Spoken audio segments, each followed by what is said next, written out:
So it is time to start building the front end of our dApp. I didn't want to record myself building front end components. It's gonna take a lot of time. So I created this repo where all the React components are already built, so we can just start writing logic instead of building UI. I'm gonna leave the link in the description, so go ahead and clone this repository. So git clone and open it in VS Code. So there shouldn't be any changes in the contract folder and the test folder. You will be missing your .env file, so go ahead and create one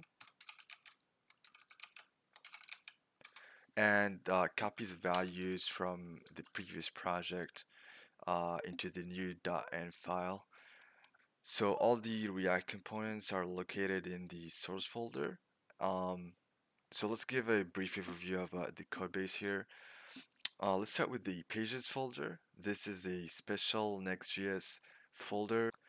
Each file in this folder corresponds to a page in your application.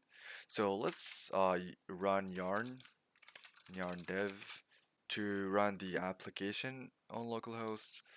So go visit localhost port 3000.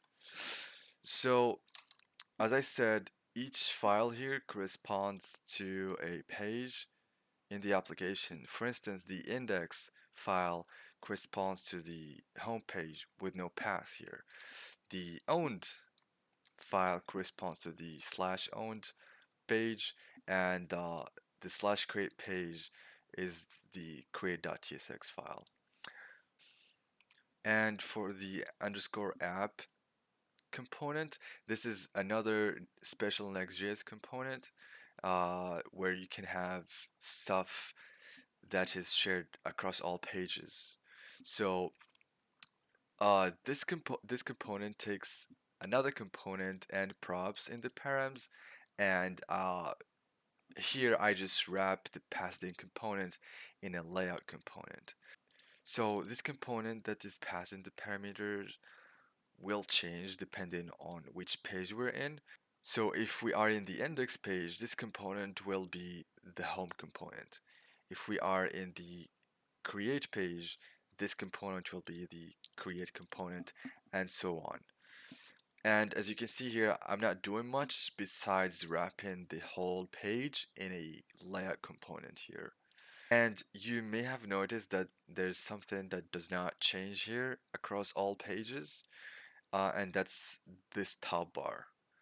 And I could have gone and added the top bar to each page here, but I didn't do that. Instead, I just added it in the app component. So if we can see the layout component here, I just put a top bar on the top and then the component that's passed in the bottom. So yeah, this is the actual page component that's changing here, and the part that does not change is the top bar. So I hope that makes sense. Now to the API folder. This is another Next.js special folder where you can have Next.js endpoints. I'm gonna talk about this later when we actually get to using this endpoint. That's it for the pages folder. Now the components folder is where all the components of the application uh, are in. So for instance, the top bar that we just discussed is this one. Um, the connect button that you see on the right here is this one, and the layout component and a bunch of other components that we will use later. I think the components and the pages folder are the most important ones.